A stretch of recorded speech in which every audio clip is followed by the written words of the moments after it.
विधानसभा चुनाव के नतीजों से पहले महाराष्ट्र में सरगर्मी तेज है। बारामती इलाके में लगाए गए अजीत पवार के भावी मुख्यमंत्री वाले पोस्टर्स। अजीत पवार के समर्थन में पुणे में पोस्टर लगे। पोस्टर में अजीत को बताया भावी मुख्यमंत्री।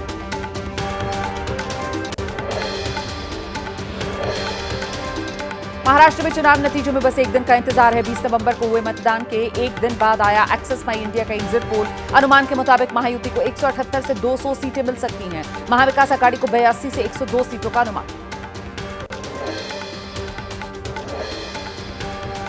महाराष्ट्र चुनाव को लेकर टुडे चाणक्य का एग्जिट पोल। महायुति को 175, कांग्रेस को 100 सीट मिलने का अनुमान। अन्य को मिल सकती हैं करीब 13 सीट। चुनाव नतीजों से पहले उद्धव और शरद पवार से मिले कांग्रेस नेता बालासाहेब थोराट। कहा विधानसभा चुनाव में जीत के लिए आश्वस्त। कहा अगर कोई साथ आना चाहता है तो उसका स्वागत। मुंबई में महाविकास अघाड़ी नेताओं की बैठक हुई है। संजय राउत, जयंत पाटिल, बालासाहेब थोराट शामिल हुए। बैठक के बाद उद्धव से मिले जयंत पाटिल, बालासाहेब थोराट।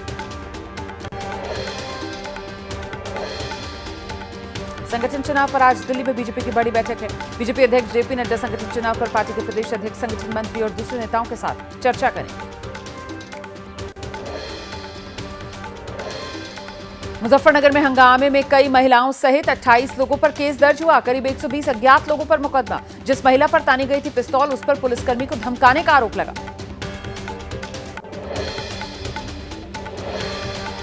पुलिस का सामना करने वाली महिला से मिला समाजवादी पार्टी का प्रतिनिधिमंडल। घर पहुंचे एसपी, जिला अध्यक्ष और नेता। कहा वोट के लिए पुलिस का सामना करने वालों को अखिलेश सम्मानित करेंगे।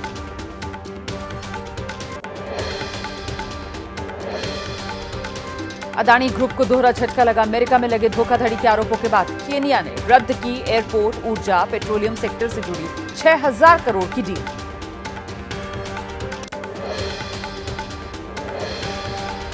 केन्या के राष्ट्रपति विलियम रूटो ने राष्ट्र के नाम संबोधन में कहा हमारी जांच एजेंसियों और साझेदार देशों से मिली नई जानकारी के आधार पर यह फैसला लिया गया।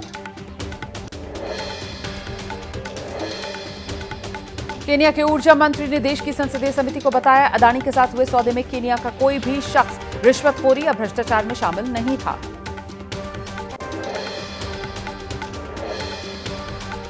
अमेरिका में अदानी पर आरोपों पर बोला व्हाइट हाउस। प्रेस सचिव ने कहा आरोपों के बारे में जानकारी है। भारत अमेरिका के रिश्ते बहुत मजबूत, नहीं पड़ेगा कोई असर। कांग्रेस महासचिव जयराम रमेश ने एक पोस्ट कर कहा बांग्लादेश में भी बिजली खरीद समझौते की जांच के आदेश। मोडानी के पसंदीदा सौदों से होती है हमारी बदनामी।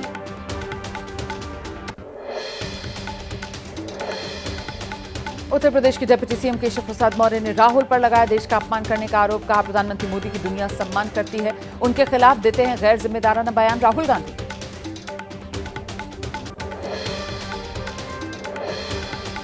प्रधानमंत्री नरेंद्र मोदी गयाना से दिल्ली रवाना। जॉर्ज टाउन में भारतीय समुदाय को संबोधित किया। सीताराम कहकर लोगों का अभिवादन किया। कहा हम जल्द बनेंगे दुनिया की तीसरी बड़ी अर्थव्यवस्था।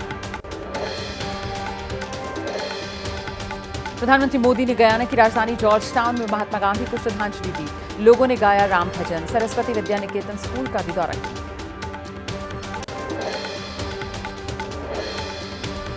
प्रधानमंत्री नरेंद्र मोदी ने भारतीय समुदाय के लोगों को प्रयागराज महाकुंभ में शामिल होने का निमंत्रण दिया। अयोध्या दर्शन और प्रवासी भारतीय सम्मेलन में शामिल होने के लिए आमंत्रित किया।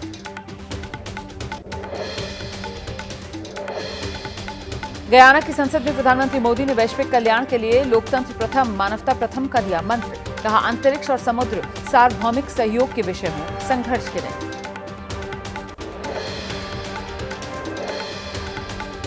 जॉर्ज टाउन में बोले गयाना के राष्ट्रपति इरफान अली।